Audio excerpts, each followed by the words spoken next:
1939 में रीवा के महाराज गुलाब सिंह ने एक ऐसी जगह देखी जहाँ चारों तरफ बांस से घिरा हुआ एक कुंड था, जहाँ चारों तरफ जो बांस से घिरा हुआ था, और उन्होंने इसमें पक्के का कुंड का निर्माण करवाया। हेलो माय करछी से कलम तक फैमिली, मैं हूँ रचना और आज की ट्रैवल ब्लॉग में मैं आपको अमरकंटक के उसी कुंड को दिखाने जा रही हूँ जो बहुत ही खास है, क्योंकि ये है नर्मदा नदी का उद्गम स्थल जिसे कहते हैं नर्मदा कुंड, और इसका नाम नर्मदा नदी का नाम माँ रेवा के नाम पे रखा गया है। और इस नदी की बहुत ज़्यादा मान्यता है क्योंकि मध्य प्रदेश और गुजरात की जीवनदायिनी नदी को माना जाता है नर्मदा को। तो हम अमरकंटक डिस्ट्रिक्ट पहुंच गए हैं जो कि मध्य प्रदेश में है। यहाँ आप बाई रोड, बाई ट्रेन और बाई फ्लाइट तीनों ही तरह से आ सकते हैं। दोनों तरफ आपको घाटी मिलेगी और घाटी के बाद आप गांव के रास्ते होते हुए अमरकंटक डिस्ट्रिक्ट में पहुंच जाइएगा।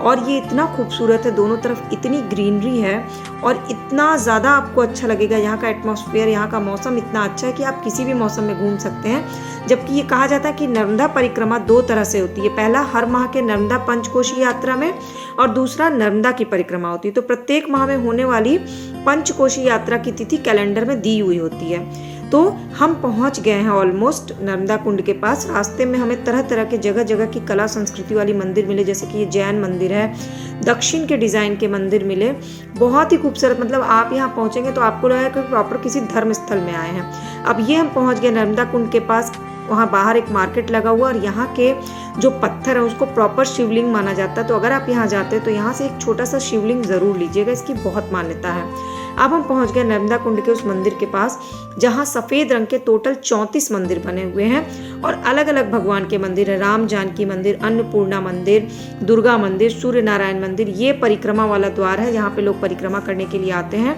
और ये परिक्रमा अमरकंटक, ओंकारेश्वर, उज्जैन से प्रारंभ होती है और यहीं पर जाके समाप्त हो जाती है। तो हम अब पहुंच गए मंदिर के अंदर। आप देख सकते हैं छोटे बड़े हर साइज के सफ़ेद मंदिर मिल जाएंगे आपको। ये 1939 में रीवा के महाराज ने जब देखा था तो पूरा ये पक्के कुंड का निर्माण करवाया था, वरना पहले तो नर्मदा कुंड जो है वो बांस से घिरा हुआ था। अब आप सोच रहे होंगे कि ये नर्मदा कुंड है क्या, चलिए मैं आपको दिखाती हूँ। बहुत ही खूबसूरत है और बहुत ही इंपॉर्टेंट है। पहले आप ये परिसर स्तर देख लीजिए जहाँ पर हर महीने में 2 बार पूरा परिक्रमा होती है। यहाँ पे ये बीचों बीच नर्मदा नदी है और नर्मदा नदी के बीच में ये नर्मदा माता बनाई गई, यानी माता रेवा के नाम पे ये मूर्ति बनाई गई है। लेकिन असली मंदिर जो है वो अंदर है और वो और खूबसूरत है। चलिए मैं आपको अंदर लेकर के जाती हूँ।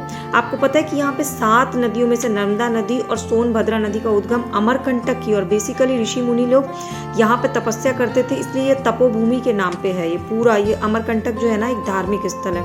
अब आप ये देख रहे हैं ये क्या है, यहाँ पे कहा जाता है कि अगर आप कोई विश मांगते हैं और इसको पार कर जाते हैं इस तरह से तो आपकी विश पूरी हो जाती है। तो मेरे बेटे ने ये ऐसे ही खेल खेल में विश मांग करके किया है। अब वो तो उसे पता होगा कि उसकी विश पूरी हुई कि नहीं हुई, लेकिन इसकी मान्यता बहुत है। अब मैं आपको दिखाती हूँ यहाँ का सूर्य नारायण मंदिर। बहुत ही खूबसूरत है सूर्य नारायण मंदिर और बहुत ही खास है। तो सबसे पहले हमें दर्शन होते हैं सूर्य नारायण मंदिर के, और सूर्य नारायण मंदिर के सामने ये बहुत सारे शिवलिंग अलग अलग आकार के बने हुए, जैसा कि मैंने बताया कि यहाँ के शिवलिंग की बहुत मान्यता है। ये देखिए सूर्य नारायण मंदिर है और इन्हीं के सामने नर्मदा माता का मंदिर बनाया गया शीशे में, और ये पानी है नीचे, पूरा नर्मदा नदी का पानी है, उसके ऊपर ये रेवा माता की मंदिर मूर्ति बनाई गई है। और लोग दूर दूर से आते हैं इसके दर्शन करने, इसको जल को ले करके जाते हैं क्योंकि इसकी बहुत मान्यता है।